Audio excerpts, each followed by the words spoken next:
Você acredita piamente que as festividades que cercam o mundo moderno são apenas cultura inocente, mas a verdade é que você pode estar participando de um ritual de sangue milenar sem sequer saber.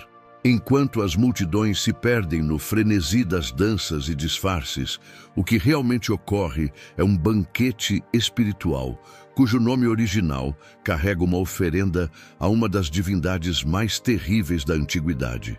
Prepare-se, pois o que vou lhe revelar nos próximos minutos derrubará os pilares das suas tradições e mostrará que o carne a Baal não é apenas uma coincidência etimológica, mas uma convocação que atravessa os séculos. Vamos mergulhar agora na origem obscura dessa herança cananeia e entender quem era, de fato, a entidade que exigia a carne de seus adoradores para manter o ciclo das chuvas. A história da humanidade está repleta de figuras que buscaram usurpar o lugar do Altíssimo, mas poucas foram tão persistentes e sedutoras quanto Baal, o senhor dos cananeus. Para entender o que hoje chamamos de folclore, precisamos recuar no tempo, até as terras de Canaã, onde o povo se curvava diante de estátuas de metal em busca de sobrevivência. Baal não era apenas um ídolo de pedra. Ele era visto como o governante dos céus, o mestre do trovão e aquele que garantia a fertilidade tanto da terra quanto do ventre. Os antigos acreditavam piamente que sem os rituais específicos dedicados a essa divindade, o sol queimaria as plantações e a fome dizimaria as cidades, criando uma dependência baseada no medo. Esse sistema de crenças exigia uma devoção absoluta, onde cada ciclo das estações era marcado por celebrações que visavam apaziguar a fúria do Deus e garantir a continuidade da vida. O culto a Baal era caracterizado por um dinamismo visual e sensorial que buscava entorpecer a razão dos participantes, levando-os a um estado de êxtase coletivo. Imagine as antigas cidades cananeias, tomadas por grandes desfiles, onde o som dos tambores ecoava pelas montanhas, enquanto os sacerdotes vestiam trajes coloridos e chamativos. O uso de cores vibrantes não era aleatório. Servia para atrair a atenção do mundo espiritual e demonstrar a vitalidade que o Deus supostamente provia aos seus fiéis seguidores. Nessas ocasiões, a distinção entre o sagrado e o profano desaparecia, e a multidão se entregava a danças rítmicas que duravam dias inteiros, exaurindo o corpo e a alma. Era o cenário perfeito para a introdução de elementos que mais tarde veríamos mascarados em nossa própria cultura contemporânea sob o véu da festa. Dentro dessa estrutura ritualística, a Bíblia nos revela que os nomes dados a essas entidades carregavam um peso espiritual imenso e muitas vezes pejorativo para os hebreus. Um dos nomes atribuídos ao adversário em conexão com esses cultos é Baal-Zebubê, que no original hebraico se traduz como o Senhor das Moscas, uma referência direta à decomposição. Na tradução grega, esse termo evoluiu para Belzebu, sendo identificado por Jesus e pelos profetas como o príncipe dos demônios e autor da confusão. Essa conexão não é meramente linguística, mas revela a natureza daquilo que era adorado, uma entidade que se alimenta do que é perecível e corrompido, atraindo o julgamento divino. Quem consultava ou adorava essas figuras estava, na verdade, selando um pacto com as trevas, algo que as Escrituras condenam com veemência absoluta e eterna. Um dos aspectos mais sombrios e menos discutidos desses festivais era a prática da oferenda que deu origem ao termo carne a Baal, uma expressão que arrepia os sábios. Para garantir que a terra permanecesse fértil, os sacerdotes ensinavam que o Deus precisava ser alimentado com a substância da vida, o que levava a rituais de sacrifício. Inicialmente, animais eram degolados sobre altares de pedra, mas a sede da entidade por devoção muitas vezes escalava para formas de sacrifício muito mais horrendas e cruéis. A carne entregue não era apenas um alimento simbólico, mas uma tentativa desesperada de trocar o físico pelo espiritual, buscando favores materiais em troca de atos de violência. Essa prática estabeleceu um precedente de que o prazer do Deus era proporcional ao nível de entrega da carne humana e animal. A Bíblia, através de profetas como Jeremias, levanta um grito de horror contra o que ocorria nos chamados lugares altos, onde os altares de Baal eram erguidos para o mal. No texto de Jeremias 19:5, vemos o relato de que os israelitas, corrompidos pela cultura vizinha, chegaram a queimar seus próprios filhos em holocausto a essa divindade. O Criador declara explicitamente que tais atos jamais subiram ao seu coração, tratando-os como uma abominação que trazia a destruição sobre a nação que a praticasse. O sacrifício de crianças era o ápice da adoração a Baal, pois representava a entrega do futuro de uma linhagem em troca de uma colheita imediata e passageira. O valor da vida era reduzido a nada diante do desejo de prosperidade material, um padrão que, infelizmente, vemos se repetir de formas mais sutis nos dias de hoje. Para entender a fluidez desse culto, devemos observar o confronto no Monte Carmelo, onde os profetas de Baal demonstraram a natureza frenética de sua fé diante de Elias. Naquela ocasião, conforme registrado em 1 Reis, os adoradores do ídolo saltavam ao redor do altar, gritando e se cortando com facas até que o sangue jorrasse. O êxtase religioso era acompanhado por uma mutilação da própria carne, uma tentativa de provar lealdade através da dor e do desespero por uma resposta sobrenatural. Eles clamavam por fogo, mas o silêncio do céu era a única resposta, provando que o poder que buscavam era uma ilusão mortal, fabricada por mãos humanas. Essa tradição de gritos, sangue e danças descontroladas criou o molde do que muitos viriam a praticar milênios depois, mudando apenas os nomes dos feriados. Essas práticas não ficaram restritas às areias de Canaã, mas se infiltraram silenciosamente nas civilizações que herdaram o domínio do mundo ocidental, como os gregos e os romanos. O conceito de carne a Baal sofreu metamorfoses, mas o cerne da busca pelo desenfreio e pela satisfação dos desejos mais baixos permaneceu intacto na psique humana. Ao observarmos as máscaras e os disfarces usados na antiguidade para afastar espíritos ou para ocultar a identidade durante atos pecaminosos, percebemos uma ponte direta com o passado. O homem antigo acreditava que, sob uma máscara, ele poderia se tornar outra pessoa e, assim, escapar do julgamento social enquanto entregava sua carne aos ritos de fertilidade. Essa necessidade de anonimato para a prática do excesso é o elo que nos leva diretamente às Saturnais romanas, onde a ordem era subvertida e o caos era celebrado. Se você curte esse tipo de conteúdo, comenta aqui seu nome e a cidade de onde você está assistindo. E claro, se ainda não fez isso, deixa o seu like e se inscreve no canal para não perder os próximos vídeos. Agora, voltando para o vídeo.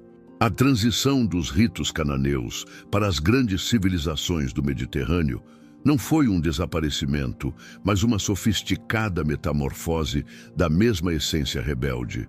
No coração de Roma, a celebração das Saturnais em honra a Saturno, o deus da agricultura, tornou-se o espelho onde o antigo culto à fertilidade de Baal encontrou um novo reflexo. Durante esses dias, a estrutura social se dissolvia por completo. Os escravos eram servidos por seus senhores e as normas morais eram suspensas em favor de uma liberdade absoluta e perigosa.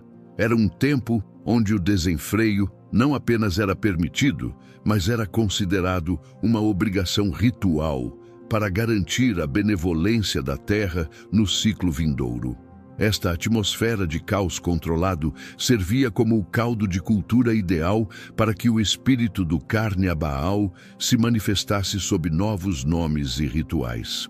Para que os cidadãos pudessem se entregar a tais excessos sem enfrentar as consequências sociais de seus atos, a cultura romana aperfeiçoou o uso de máscaras e disfarces. O anonimato tornou-se a ferramenta fundamental para a transgressão, permitindo que homens e mulheres ocultassem sua verdadeira identidade enquanto participavam de banquetes e orgias que desafiavam a decência.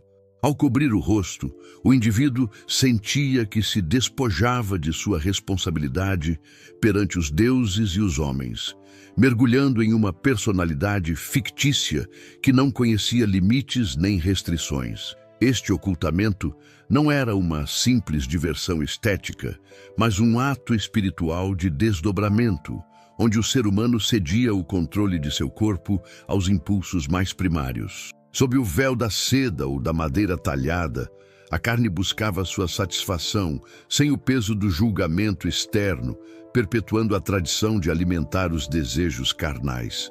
A conexão entre estas práticas romanas e o conceito original de sacrificar a carne é mais profunda do que a história superficial se atreve a admitir em suas crônicas. Enquanto em Canaã se oferecia a carne de boi ou de crianças sobre o fogo, nas Saturnais, o sacrifício se voltava para a gratificação sensorial e o consumo desmedido de prazeres físicos. A ideia de carne mutou de um objeto de sacrifício externo para uma experiência de indulgência interna, onde o próprio corpo se tornava o altar da divindade celebrada. Roma, com sua capacidade de assimilar cultos estrangeiros, absorveu a vibração dos festivais pagãos anteriores, dando-lhes uma estrutura legal e festiva que duraria séculos. No entanto, este ciclo de desenfreio estava prestes a colidir com uma força transformadora que mudaria a face da Europa: a ascensão do cristianismo institucionalizado. Com a queda do Império Romano e a consolidação do poder eclesiástico, a Igreja enfrentou o dilema do que fazer com estas festividades enraizadas profundamente na psique do povo. Em vez de erradicar por completo os costumes pagãos, optou-se por uma estratégia de adaptação e sincretismo que pretendia cristianizar o que era inerentemente profano. Foi neste processo que o calendário litúrgico começou a se entrelaçar com as datas das antigas celebrações sazonais, buscando dar um novo significado aos dias de festa. O período que hoje conhecemos como Carnaval foi estrategicamente localizado logo antes da Quaresma, funcionando como uma válvula de escape para as paixões humanas antes do tempo de sacrifício. Esta transição permitiu que muitos dos elementos visuais e comportamentais das Saturnais sobrevivessem, agora sob o amparo de uma tradição que se dizia purificada. O nome Carnaval, que muitos associam simplesmente à despedida da carne antes do jejum, ressoa com um eco inquietante que nos devolve aos altares de Baal. A interpretação popular de Carnivale, ou adeus à carne, oculta para o olho iniciado a persistência da entrega do corpo às entidades que regem a desordem.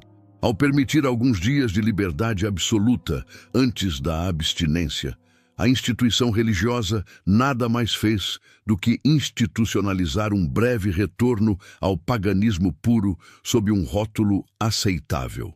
O povo, consciente de que se aproximavam 40 dias de privação, intensificava sua entrega aos prazeres da carne, criando uma dualidade espiritual que a Bíblia condena. Estabeleceu-se assim uma fronteira invisível, onde por 72 horas o homem podia voltar a ser o adorador dos sentidos, ignorando as advertências proféticas sobre a idolatria. Esta adaptação resultou em um fenômeno cultural onde a Quarta-feira de Cinzas se tornou o ponto de inflexão entre o pecado deliberado e a penitência imposta pelo homem. As pessoas pintavam o rosto e vestiam-se com trajes extravagantes, imitando involuntariamente os sacerdotes de Baal que buscavam atrair a atenção de seu Deus com cores e danças frenéticas. A busca por prosperidade e boas colheitas, que motivava os antigos, transformou-se em uma busca de felicidade momentânea e fuga da realidade cotidiana através do vício. O carnaval moderno herdou, peça por peça, a armadura das celebrações antigas, o ruído ensurdecedor, o movimento incessante e a exaltação dos apetites carnais sobre a vontade do espírito. Esta estrutura não foi criada ao acaso, mas responde a um design milenar que busca manter viva a conexão do homem com seus impulsos mais baixos. Mesmo na atualidade, quando observamos as grandes paradas e desfiles que paralisam cidades inteiras, é impossível não ver o rastro dos antigos profetas que saltavam ao redor do altar. A energia que emana destas multidões é a mesma que buscava invocar o Senhor das Moscas para que descesse e validasse seus desejos egoístas sobre a terra. Cada máscara moderna é um eco da antiga necessidade de ocultar o pecado, e cada grito de júbilo no desenfreio é uma nota na mesma melodia que se entoava nos lugares altos de Canaã. O crente que observa estes eventos com olhos espirituais percebe que o passado não morreu, mas se disfarçou de cultura para continuar recebendo seu tributo. Mas o que acontece realmente no âmbito espiritual, quando uma nação inteira decide dedicar sua energia a estas práticas, e como reage o Deus de Israel diante de tal demonstração de soberba humana? Ao observarmos a evolução dessas festividades, percebemos que a essência do carne a Baal não se dissipou com o tempo, mas sim se refinou em uma prática de autoindulgência extrema. Na antiguidade, o sacrifício era visível, com o sangue de animais e, tragicamente, de inocentes sendo derramado em altares de pedra sob o sol escaldante de Canaã. Hoje, o altar tornou-se invisível, mas o sacrifício da pureza, da dignidade e da temperança continua a ser oferecido em praça pública sob o nome de liberdade cultural.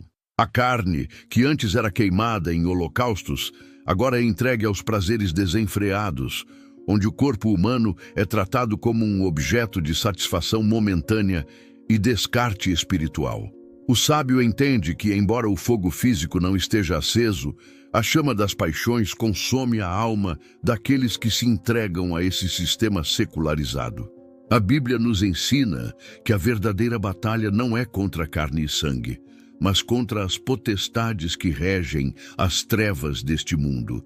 E Baal sempre foi uma dessas figuras centrais. Quando as Escrituras mencionam a carne de boi sendo preparada para o holocausto pelos profetas de Baal, há um significado espiritual profundo que ressoa em nossos dias. O buey, ou o boi, simboliza a força bruta e o trabalho árduo da terra, representando as conquistas materiais que o homem coloca acima da sua relação com o Criador. No contexto moderno, o pecado da carne é a moeda de troca usada para atrair a atenção de forças que prometem prosperidade e alegria instantânea, mas que entregam apenas vazio. Aqueles que mergulham no frenesi do carnaval estão muitas vezes sem consciência, reencenando a busca desesperada por uma bênção que nunca virá de ídolos de barro. A imersão nessas festas promove um dinamismo sensorial que é milimetricamente desenhado para desligar a consciência crítica do indivíduo e conectá-lo ao coletivo vibrante e caótico. Os gritos frenéticos que hoje ecoam atrás dos trios elétricos ou nos salões de baile são os mesmos gritos que os profetas de Baal soltavam enquanto se retalhavam com facas e lancetas. O objetivo é o mesmo: criar um estado de transe onde a voz suave e mansa do Espírito Santo seja completamente abafada pelo ruído do mundo. Sob o efeito de substâncias ou apenas pelo contágio da multidão, o homem moderno entrega sua vontade ao domínio do Senhor das Moscas, permitindo que a corrupção espiritual se instale em seu coração. É uma troca injusta, onde se oferece o eterno pelo passageiro e o sagrado pelo que é profano e transitório. Devemos analisar com atenção o termo Beuzebu, o príncipe dos demônios, e como sua influência se manifesta na desordem que caracteriza esses dias de folia intensa. Se Baal-Zebub significa o Senhor das moscas, devemos lembrar que as moscas são atraídas pela carne em putrefação, aquilo que está morrendo ou já está morto. Espiritualmente, isso nos revela que onde há degradação moral e abandono dos mandamentos de Deus, essas forças encontram um ambiente perfeito para se banquetear e exercer domínio. O carnaval, ao promover o culto ao corpo e à carnalidade, cria uma carne espiritual em decomposição, atraindo influências que destroem famílias, lares e a integridade do ser humano. Não existe neutralidade nessas celebrações. Ou se está sob a luz, ou se está servindo à mesa de entidades que desprezam a vida. O texto bíblico em Colossenses 2:8 nos adverte severamente para que ninguém nos engane por meio de filosofias e vãs sutilezas baseadas em tradições humanas e rudimentos do mundo. O carnaval é apresentado pela sociedade como um pilar da cultura nacional, algo que merece ser protegido e difundido como se fosse uma herança sagrada da identidade de um povo. No entanto, por trás dessa sutileza esconde-se a filosofia de que o homem é dono de seus próprios desejos e que Deus não se importa com alguns dias de diversão. Essa mentira contraintuitiva é o que mantém as correntes da idolatria presas aos pés de muitos que se dizem fiéis, mas que não resistem ao chamado do tambor. É preciso ter a coragem de enxergar que o que o mundo chama de cultura, a Bíblia muitas vezes classifica como abominação e rebeldia contra o Senhor. A história dos personagens bíblicos nos mostra que a mistura com os cultos de Baal sempre resultou em queda e exílio para o povo de Israel, pois Deus é zeloso. Quando os israelitas começaram a participar das festas e dos casamentos com os cananeus, eles absorveram os ritos de fertilidade e os sacrifícios de carne, acreditando que poderiam servir a dois senhores. O resultado foi a perda da proteção divina e a invasão de inimigos que devastaram suas terras e levaram seus filhos como escravos para nações distantes. Hoje, vemos o mesmo padrão. A busca pela felicidade nas tradições de homens resulta em escravidão emocional, vícios e uma profunda sede espiritual que nada parece saciar. O conhecimento que poucos passam é que a liberdade pregada no carnaval é, na verdade, uma algema dourada que prende a alma ao chão de Canaã. Portanto, ao desmascararmos as raízes desses festivais, começamos a entender por que a resistência a essas verdades é tão grande e por que o sistema mundial luta para mantê-las vivas. A sensação de pertencimento que o carnaval oferece é uma ilusão poderosa que substitui a verdadeira comunhão que o homem deveria ter com o seu Criador em espírito e em verdade. Cada adereço, cada cor e cada ritmo tem um propósito de ancorar o participante em uma realidade onde o divino é reduzido ao prazer humano e imediato. Mas para aqueles que buscam a sabedoria profunda, a verdade liberta e abre os olhos para o que está por vir após os dias de folia. A pergunta que resta não é sobre a festa em si, mas sobre a quem sua energia e sua vida estão sendo sacrificadas quando o sol se põe. Ao avançarmos na linha do tempo, percebemos que a estrutura do carnaval moderno foi meticulosamente encaixada em uma moldura religiosa para acalmar a consciência dos fiéis. A conexão entre a folia e a quarta-feira de cinzas não é um acidente histórico, mas uma estratégia de contenção que permite o pecado sob a promessa de um perdão programado. O homem antigo, em sua astúcia, criou um sistema onde poderia entregar sua carne a Baal por um período determinado, acreditando que 40 dias de jejum subsequentes apagariam o rastro da iniquidade. Essa mentalidade gera uma dicotomia perigosa, onde o indivíduo se sente autorizado a mergulhar no desenfreio, já que o calendário litúrgico oferece uma saída de emergência espiritual. O sábio, porém, discerne que Deus não se deixa escarnecer e que uma penitência com data marcada para começar e terminar raramente brota de um arrependimento genuíno do coração. A Quaresma surge, então, como esse período de 40 dias de privação, emulando o tempo de Jesus no deserto, mas muitas vezes servindo apenas como um intervalo entre dois ciclos de satisfação carnal. Antes de entrar nesse tempo de suposta reflexão, as sociedades que herdaram o costume romano sentiam a necessidade de limpar a despensa, tanto física quanto metaforicamente. O carnaval tornou-se a válvula de escape onde tudo era permitido, uma última oportunidade de saciar os desejos da carne antes que a imposição das cinzas trouxesse a lembrança da mortalidade. É fascinante e terrível observar como a tradição humana conseguiu transformar a preparação para uma data santa em um festival que celebra exatamente o oposto do que a santidade exige. O anonimato das máscaras, herdado das Saturnais, encontra aqui seu ápice, permitindo que a face do pecador seja escondida enquanto o ato da rebeldia é consumado. Nas entranhas dessa tradição, o miércoles de ceniza, quarta-feira de cinzas, funciona como um selo de conformidade que encerra o banquete da carne para dar início ao jejum de conveniência. O contraste é gritante. Em um dia, a multidão se entrega ao álcool, à luxúria e à exaltação do ego. No outro, curva a cabeça para receber uma marca de cinzas na testa. Esse ritualismo vazio é uma forma de tentar negociar com o divino, oferecendo um semblante de piedade após ter oferecido a essência da vida aos pés dos ídolos da modernidade. A Bíblia nos alerta que o povo honra a Deus com os lábios, mas o coração está longe, perdido nas memórias dos prazeres vividos durante os dias de Momo. A verdadeira espiritualidade não conhece essa alternância sazonal, pois o chamado à santidade é uma constante que não admite pausas para a celebração do que é profano.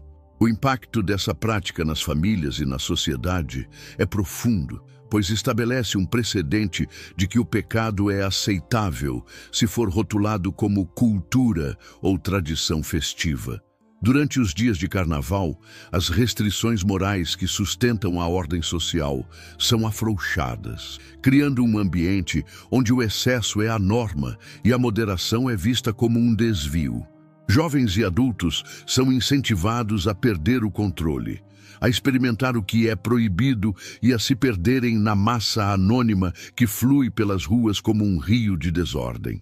Essa é a manifestação moderna dos ritos de fertilidade, onde o foco saiu da terra e passou para a busca obsessiva pela satisfação dos sentidos a qualquer custo. O resultado, longe de ser apenas uma festa passageira, é uma colheita de traumas, vícios e uma desorientação espiritual que as cinzas de quarta-feira jamais poderão purificar por si mesmas. Devemos olhar para os personagens bíblicos que resistiram à pressão da cultura ao seu redor, como Daniel e seus amigos na Babilônia, para entender o que significa não se contaminar com a iguaria do rei. Enquanto o mundo ao seu redor celebrava divindades pagãs e se entregava a banquetes de consagração a ídolos, eles escolheram a disciplina da obediência ao Deus vivo. Eles não aceitaram o anonimato da massa, mas mantiveram sua identidade clara e sua devoção inabalável, mesmo sob o risco de morte em fornalhas ou covas. O carnaval é a Babilônia moderna, oferecendo o vinho do seu furor e exigindo que todos se curvem à estátua da diversidade e do prazer imediato. Aquele que possui o conhecimento profundo entende que a resistência a esse sistema não é um ato de fanatismo, mas um ato de preservação da própria alma contra a sedução do abismo. Muitos argumentam que o carnaval evoluiu e que hoje é apenas uma expressão artística de cores, música e dança, desconectada de suas raízes espirituais sombrias. No entanto, O mundo espiritual não reconhece a passagem do tempo da mesma forma que os homens. Os princípios de invocação e entrega permanecem os mesmos através dos séculos. Se um ritual foi estabelecido para honrar a carne e entidades de desordem, a mudança no nome do feriado não altera a frequência espiritual que ele emite.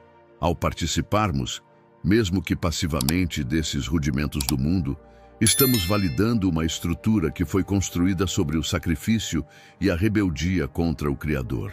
A imersão nessa atmosfera satura o espírito humano com uma energia que é contrária à paz de Deus, deixando marcas que muitas vezes levam anos para serem apagadas pela luz da verdade.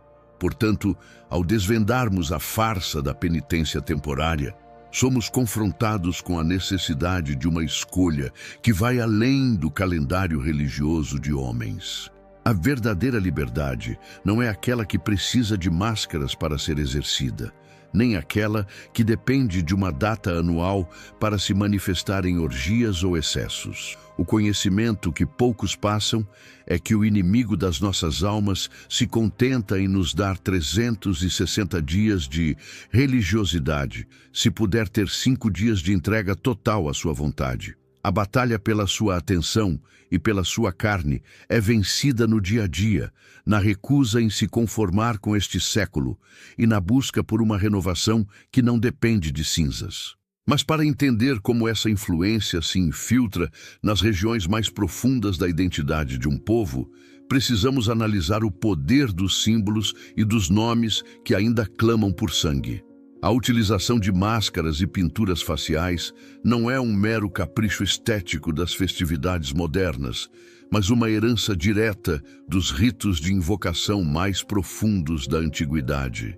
Naqueles tempos, acreditava-se que, ao colocar uma máscara, o indivíduo não estava apenas se escondendo, mas permitindo que uma entidade ou um espírito da floresta ocupasse o seu lugar.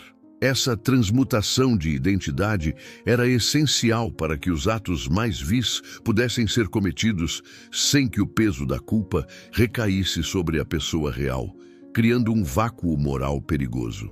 No Carnaval, essa prática atinge seu ápice, transformando multidões em um organismo único e descontrolado, movido por impulsos que desafiam a lógica e a santidade.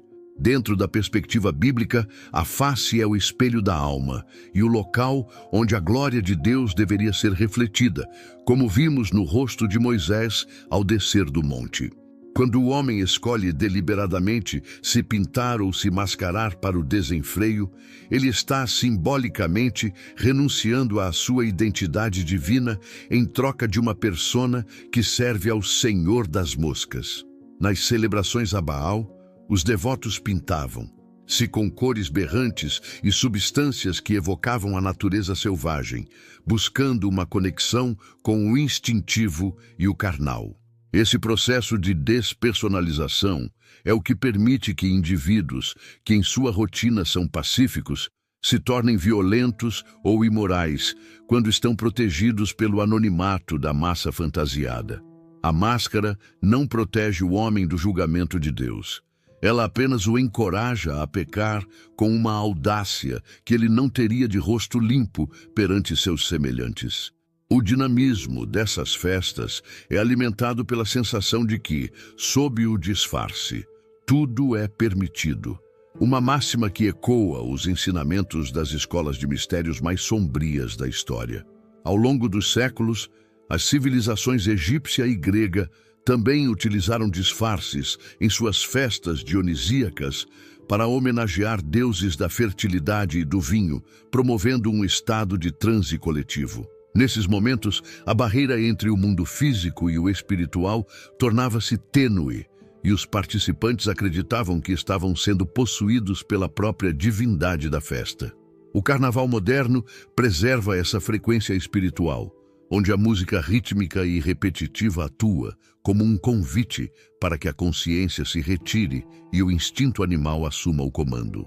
O que muitos chamam de espírito do carnaval é, na verdade, uma influência espiritual real que busca se alimentar da energia e da carne daqueles que se entregam ao rito. A Bíblia nos relata em diversos momentos como a idolatria estava intrinsecamente ligada à perda da identidade do povo de Deus, quando este se misturava com as nações pagãs. O nome Baal significa senhor ou mestre, e o objetivo de toda máscara ritualística é trocar o senhorio de Cristo pelo domínio de uma vontade estranha e rebelde. Ao vestir-se como criaturas mitológicas, demônios ou figuras de deboche, o folião está vestindo um arquétipo que carrega consigo uma carga histórica de oposição aos valores do reino. Essa roupagem espiritual não é inofensiva. Ela satura o ambiente com uma aura de desrespeito ao sagrado, onde o que é santo é ridicularizado e o que é profano é exaltado. O conhecimento que poucos passam é que os símbolos têm poder, e usar a vestimenta do erro é o primeiro passo para caminhar nas pegadas do destruidor. Devemos considerar também o papel dos grandes desfiles e como eles mimetizam as procissões religiosas, mas com o objetivo de glorificar a carne e a vaidade humana. Nas ruas, os carros alegóricos funcionam como altares móveis, exibindo figuras que remetem ao esoterismo, à luxúria e a deuses antigos, que a Bíblia classifica como demônios.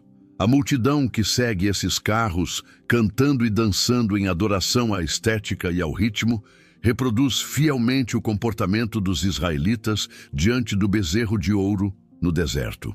Naquele episódio, enquanto Moisés buscava a lei, o povo entregava seus pertences para criar um Deus que pudessem ver e que permitisse o seu desenfreio.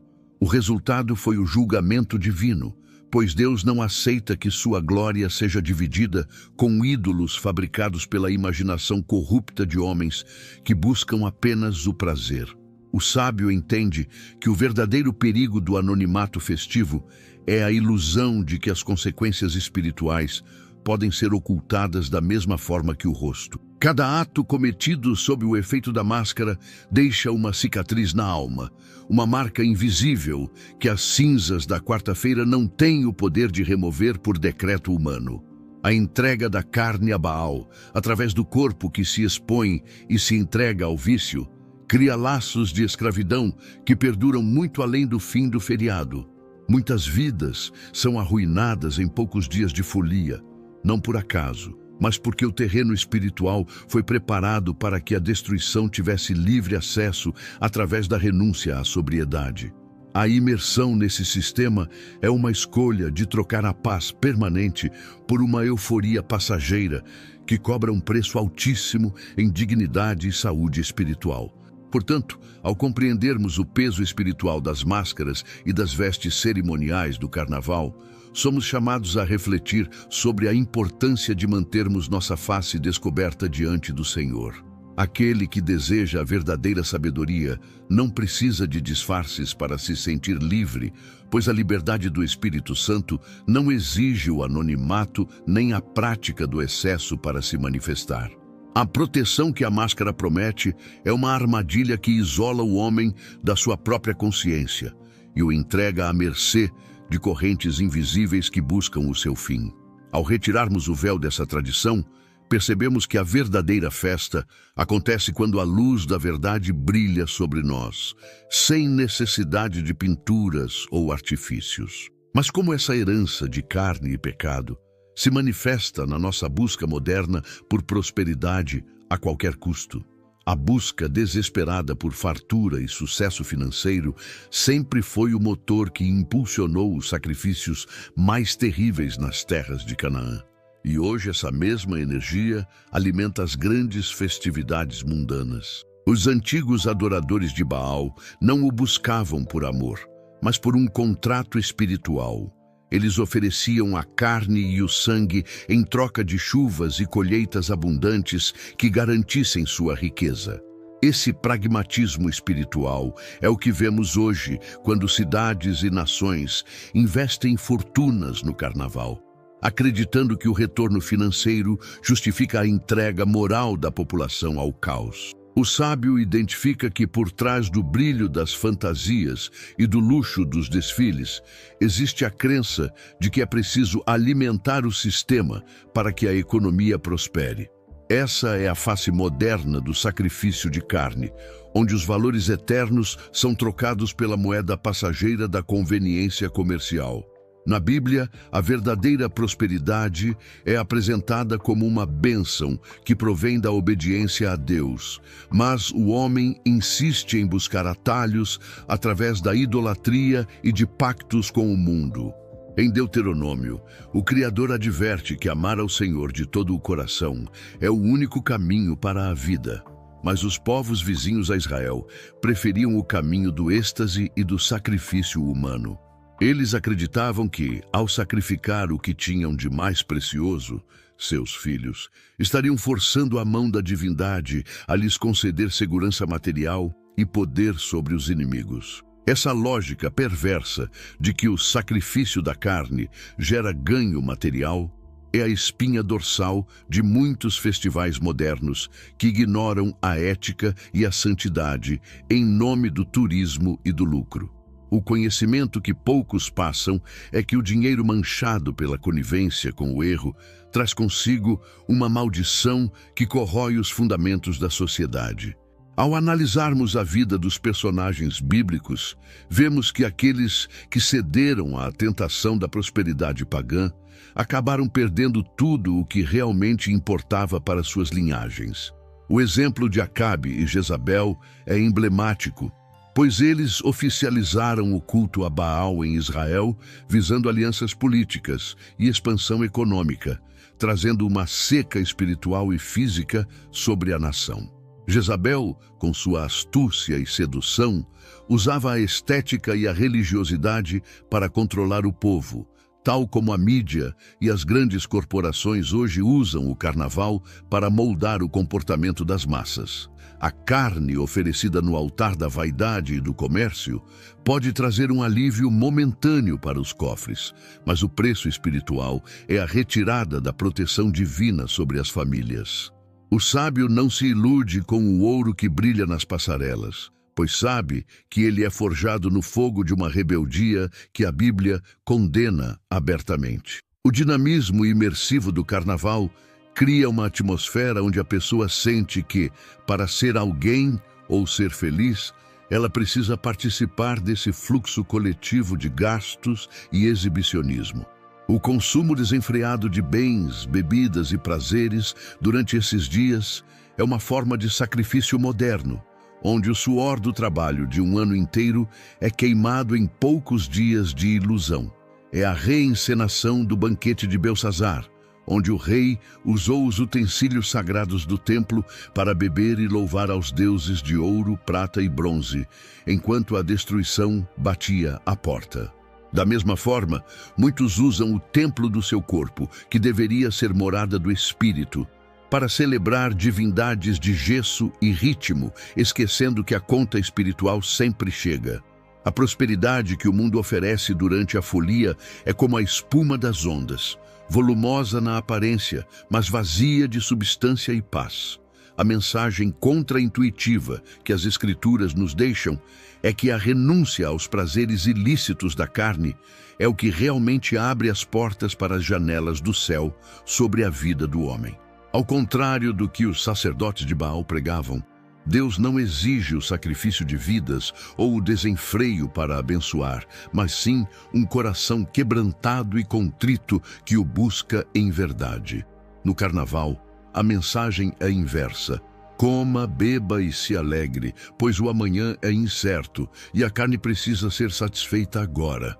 Esse imediatismo cego é o que leva multidões ao endividamento e à ruína moral, buscando preencher com festas um vazio que só pode ser ocupado pela presença do Altíssimo.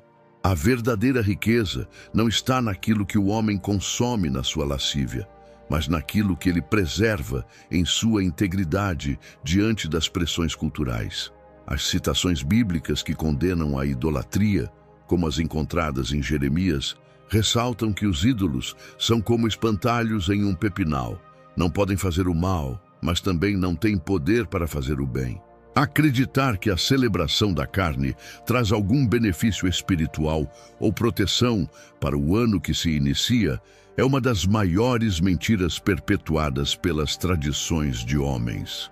O Carnaval é o momento em que a sociedade oferece carne a Baal, em troca de uma falsa sensação de unidade e progresso, enquanto as estatísticas de violência e desespero disparam nos bastidores. A fluidez do texto sagrado nos mostra que Deus não habita na confusão, mas na ordem, e a prosperidade que Ele dá não acrescenta dores, ao contrário do prazer amargo da folia. Aquele que tem ouvidos para ouvir, percebe que o barulho dos tambores tenta esconder o choro de uma geração que se vende por migalhas de alegria. Neste contexto histórico e profético, a citação de Colossenses 2:8 ressoa como um clarim para os nossos dias. Não nos deixemos levar por filosofias que não seguem a Cristo. Concluímos que a tradição do Carnaval, embora profundamente enraizada na cultura, é um eco persistente de um sistema espiritual que a Bíblia abomina desde o princípio. Ao entender o significado oculto de oferecer a carne a Baal, você agora possui o discernimento necessário para proteger sua alma e sua família dos laços invisíveis da idolatria. A verdadeira festa da vida não ocorre sob o comando de divindades cananeias ou romanas, mas na comunhão com o Pai, que nos chama para a sua maravilhosa luz. A sensação de clareza que agora você sente é o início de um novo caminhar, longe das correntes do desenfreio e perto da paz soberana do Senhor. Que este conhecimento não seja apenas guardado, mas que ele transforme cada decisão sua a partir deste momento, rumo à eternidade. Agradeço imensamente por me acompanhar nesta jornada profunda pelas Escrituras e pela história. Se este conteúdo revelador fez sentido para você, não esqueça de deixar o seu like, inscrever-se no canal e ativar o sininho para não perder nenhuma das nossas próximas mentorias bíblicas. Considere também apoiar nossa missão, tornando-se um membro do canal, garantindo acesso antecipado e conteúdos exclusivos que aprofundam ainda mais esses mistérios. Ao longo do vídeo, você viu produtos que selecionamos com cuidado para ajudar no crescimento do seu canal e na sua jornada espiritual. Clicar neles é uma forma direta de manter este trabalho vivo.